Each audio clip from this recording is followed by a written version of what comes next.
Hi friends, welcome to cook with Kayu kitchen. இன்றைக்கி ஒரு ஹெல்த்தியான ரெசிபி தாங்க பார்க்க போகிறோம்.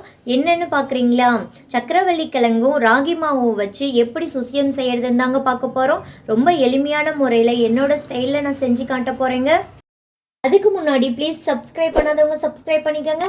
பெல் ஐக்கானை கிளிக் பண்ணிவிட்டு கீழே ஆல் கொடுங்க. அப்போ தான் நான் போடுற வீடியோ உங்களுக்கு உடனுக்குடனே வரும். சுசியம் செய்ய தேவையான பொருள் என்னென்னு பார்க்கலாங்க. ராகி மாவு 4 கரண்டி மாவு எடுத்திருக்கேங்க.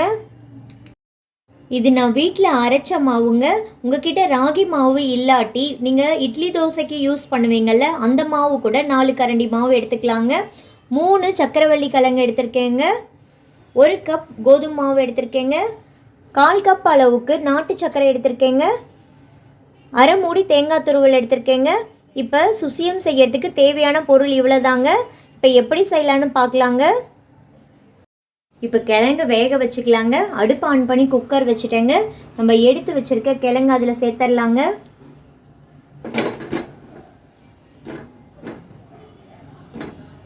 சேர்த்தாச்சுங்க. இப்போ கிழங்கு மூழ்கிற அளவுக்கு தண்ணி ஊற்றிக்கலாங்க. நான் 2 டம்ளர் அளவுக்கு தண்ணி ஊற்றிக்கிறேங்க. கிழங்கு மூழ்கிற அளவுக்கு தண்ணி ஊற்றியாச்சுங்க. ஒரு 1/4 டீஸ்பூன் அளவுக்கு உப்பு போட்டுக்கிறேங்க. உப்பு போடுறப்ப கிழங்குல இருக்க இனிப்பு தன்மையை இன்னும் அதிகப்படுத்தி காட்டுங்க. இப்போ குக்கர் மூடி போட்டுடலாங்க. 3 விசில் விட்டு எடுத்துக்கலாங்க. இப்போ 3 விசில் வந்துருச்சிங்க. விசிலும் நல்லா அடங்கிருச்சிங்க. இப்போ விசில் எடுத்துட்டு குக்கரை ஓப்பன் பண்ணி பார்த்துடலாங்க. பாருங்க, கிழங்கு நல்லா வெந்துருச்சு. இப்போ தண்ணியை வடிச்சிட்டு கிழங்கை மட்டும் எடுத்து ஒரு தட்டில் வச்சுக்கலாங்க. சக்கரவள்ளி கிழங்குல இருக்க தோலை உரிச்சு எடுத்துக்கலாங்க. இந்த மாதிரி நல்லா உரிச்சு எடுத்துக்கலாங்க.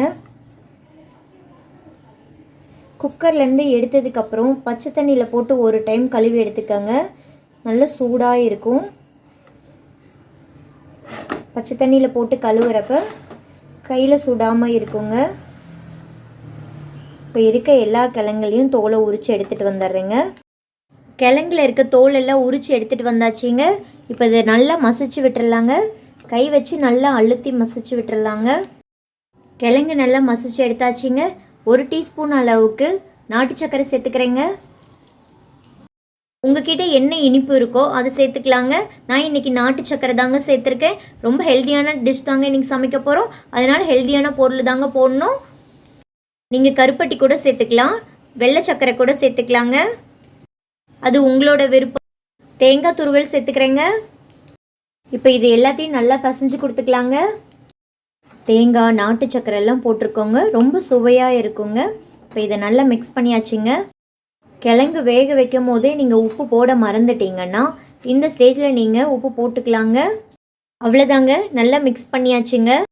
உங்களோட பணியாரக்கல்லோட குழி எந்த அளவுக்கு பெருசாக இருக்கோ அந்த அளவுக்கு உருண்டை பிடிச்சி எடுத்துக்கலாங்க. பாருங்கள், இதை இப்படியே கூட சாப்பிட்லாங்க. ரொம்ப சுவையாக இருக்கும். இந்த ரெசிபியை நம்ம முன்னோர்கள் டெய்லி ஒரு உணவாகவே எடுத்துகிட்டு இருந்தாங்க. ஆனால் நம்ம ஸ்நாக்ஸாக சாப்பிட போகிறோம்.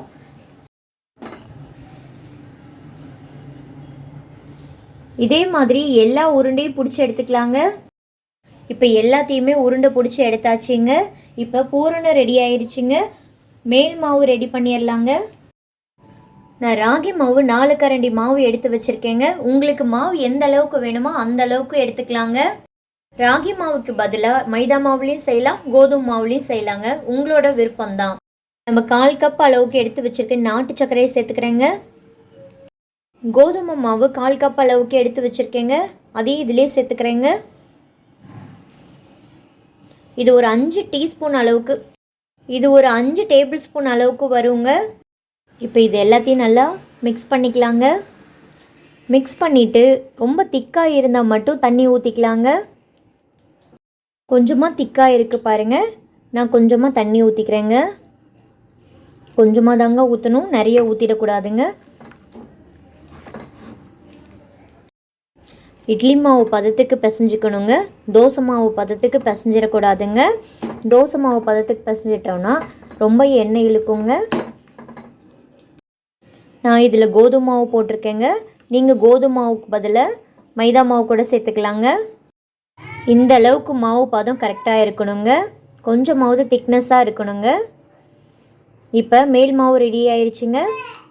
இப்போ எப்படி சுழியம் குழிப்பணியார கல்லில் செய்யலான்னு பார்க்கலாங்க. அடுப்பை ஆன் பண்ணி ஒரு பணியார கல் வச்சுட்டேங்க.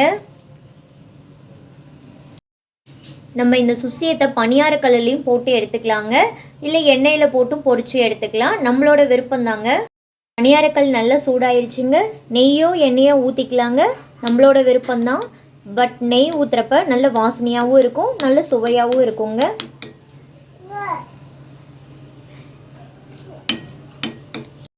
நெய் நல்லா சூடாயிருச்சுங்க.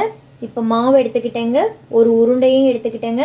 இதில் நல்லா இந்த சைடு அந்த சைடு நல்லா திருப்பி விட்டுக்கலாங்க, உள்ளே முக்கி எடுத்துக்கலாங்க.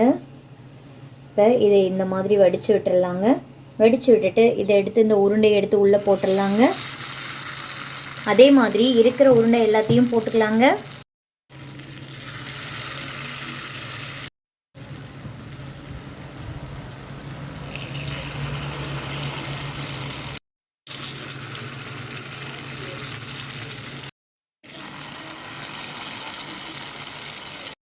அவ்வளோதாங்க, இருக்கிற குழிக்கு தகுந்த மாதிரி எல்லா உருண்டையும் போட்டாச்சுங்க. இப்போ அடுப்பை நல்லா கம்மியாகவே வச்சு நல்லா வேக விட்டு எடுத்துக்கலாங்க. இப்போ திருப்பி கொடுத்துக்கலாங்க. இனிப்புன்றனால சீக்கிரமாக வெந்துருங்க. இப்படியே நல்லா திருப்பி கொடுத்து வேக வச்சு எடுத்துக்கணுங்க. வாவ், பார்க்கவே பாருங்கள் அருமையாக இருக்குது. நல்லா அடிப்பகுதி வெந்து வந்துருச்சுங்க.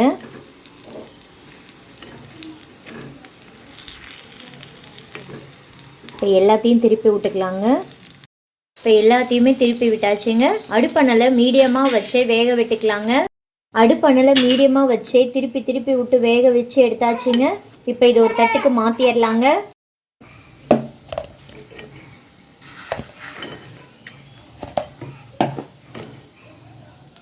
இப்போ இருக்கிற சுசியம் எல்லாத்தையும் எடுத்தாச்சுங்க.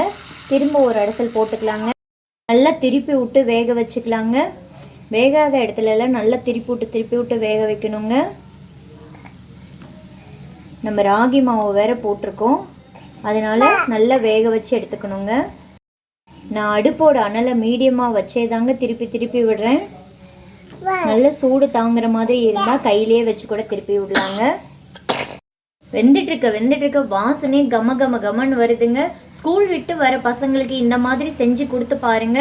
அம்மா என்ன ரொம்ப வாசமாக இருக்குன்னு வெளியிலேருந்து வரப்பவே கேட்பாங்கங்க. டீ நல்லா திருப்பி விட்டு வேக வச்சாச்சுங்க. இப்போ எடுத்துக்கலாங்க. சூப்பராக கமன்னு நெய்யில் செஞ்ச சுசியம் ரெடி ஆயிருச்சுங்க. ரொம்ப ஹெல்த்தியான சக்கரவள்ளி கிழங்கு ராகி சுசியம் ரெடி ஆயிருச்சுங்க. சக்கரவள்ளி கிழங்கோட சீசன் இப்போது கண்டிப்பாக நீங்கள் வீட்டில் ட்ரை பண்ணி பாருங்கள். ரொம்ப ஹெல்த்தியான டிஷ்ஷுங்க இது. சின்னவங்கள்லேருந்து பெரியவங்க வரைக்கும் ரொம்ப விரும்பி சாப்பிடுவாங்க. நம்ம வீட்டில் இருக்க பொருள் வச்சு தாங்க இதை செஞ்சுருக்கோம். பாருங்கள், நம்ம பணியாரக்கல்லில் வச்சு செஞ்சனால ரொம்பவும் எண்ணெயும் இழுக்கலைங்க, அவ்வளோ நல்லா சாஃப்டாக இருக்குங்க. நெய்யில் செஞ்சனால ரொம்ப வாசமாகவும் இருக்குங்க. நெய் பிடிக்காதவங்க நீங்கள் விருப்பப்பட்ட எண்ணெயிலையும் செஞ்சுக்கலாங்க. குழந்தைங்க ஸ்கூல் விட்டு வரப்ப இதை கண்டிப்பாக செஞ்சு கொடுங்க. இந்த சக்கரவள்ளி கிழங்குல நிறைய சத்துக்கள் இருக்குங்க. சக்கரவள்ளி கிழங்கு கொஞ்சம் சாப்பிட்டாலே நிறைய நேரத்துக்கு நமக்கு பசி கட்டுங்க. வெயிட் லாஸ் பண்ணுறவங்க கூட இந்த சக்கரவள்ளி கிழங்கு எடுத்துக்கலாங்க. இன்றைக்கி நான் ரொம்ப சிம்பிளாக செஞ்சு காட்டியிருக்கேங்க. ப்ளீஸ் கண்டிப்பாக நீங்களும் உங்கள் வீட்டில் ட்ரை பண்ணி பாருங்கள். செஞ்சு பார்த்துட்டு எப்படி இருந்துச்சுன்னு மறக்காமல் கமெண்ட் பாக்ஸில் கமெண்ட் பண்ணுங்கள். ப்ளீஸ் என்னோடய சேனலை சப்ஸ்கிரைப் பண்ணாதவங்க சப்ஸ்கிரைப் பண்ணிக்கோங்க. பெல் ஐக்கானை கிளிக் பண்ணிவிட்டு கீழே ஆள் கொடுங்க. அப்போ தான் நான் போடுற வீடியோ உங்களுக்கு உடனுக்குடனே வருங்க. நாளைக்கு ஒரு புது ரெசிபியோடு உங்களை சந்திக்கிறேங்க. தேங்க்ஸ் ஃபார் வாட்சிங். Bye friends.